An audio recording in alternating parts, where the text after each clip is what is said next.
Welcome back to the Swedish Ham Radio Noob. Today I'm going to make a tutorial on how you can install SDR Sharp to your Windows PC. I'm going to use the RTL SDR V3 dongle for this video. Okay, so the first thing you're going to want to do is to open up your browser. Then you're going to want to search for airspy.com. The link will be in the description. And then you're going to want to go to the downloads, and then you're going to want to download the software defined radio package. So just gonna press download and then just go to your downloads folder. I've already installed it, so I'm just gonna go to my downloads folder. Okay, so you're gonna wanna go in here, and then the first thing you're gonna wanna do is extract.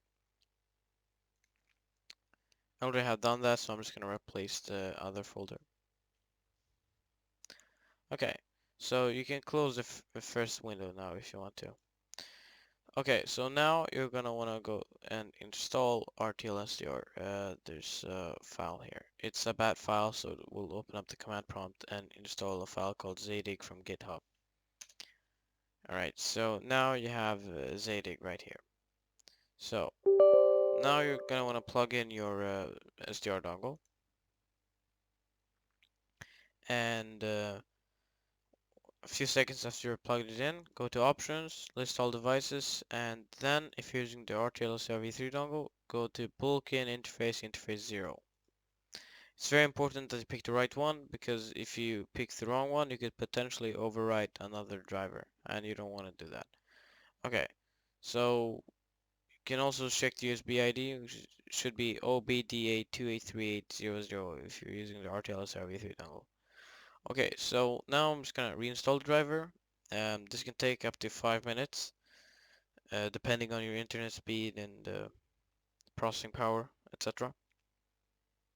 I already have installed the driver, so I'm gonna reinstall it. Okay, so after you install the driver, hopefully you got this message, the driver was installed successfully. If you didn't then got an error message, I recommend you rewatch what I just talked about in the video and do it again. And maybe you picked the wrong device or did something wrong. Okay, anyways, so if you did it correctly, you can just close this window and you can go to SDR Sharp. So just one thing I want to say before I open it up is that the first time I did this, I got an error saying that I needed to download .NET and a link if I wanted to download it now. So I went there and I downloaded 64-bit version because I have a 64-bit Windows version, and that didn't work. So I tried some few different things, and then I tried installing the 86-bit version, and that worked for me.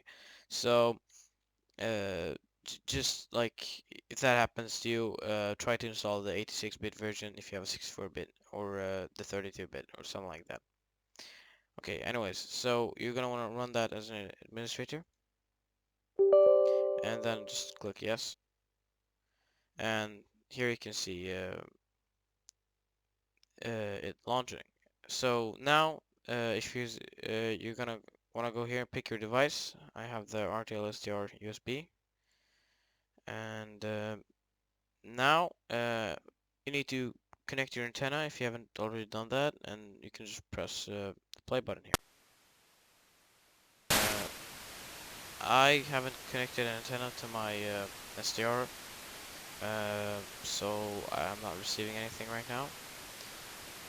But I would show you a few basic settings here. So you can pretty much experiment a little bit on your own, but here's a few basic settings that I think you should configure. Alright, so first the device, you're gonna wanna check that the device is this. It says 1 because I reinstalled the driver, so but you're gonna wanna check that uh, if it is the RTLS RV3 dongle, or else it could be something else. Sample rate is pretty much based on your processing power. It also depends a little bit on what frequency band you're listening to, but I usually just keep it at 2.4. And sampling mode, there's a few different ones. You can just experiment around with this as well. But I use this sampling mode, and one thing I really recommend is this press tuner AGC. It will tune your RF gain automatically. So I usually use that, and yeah, that's pretty much it, I guess.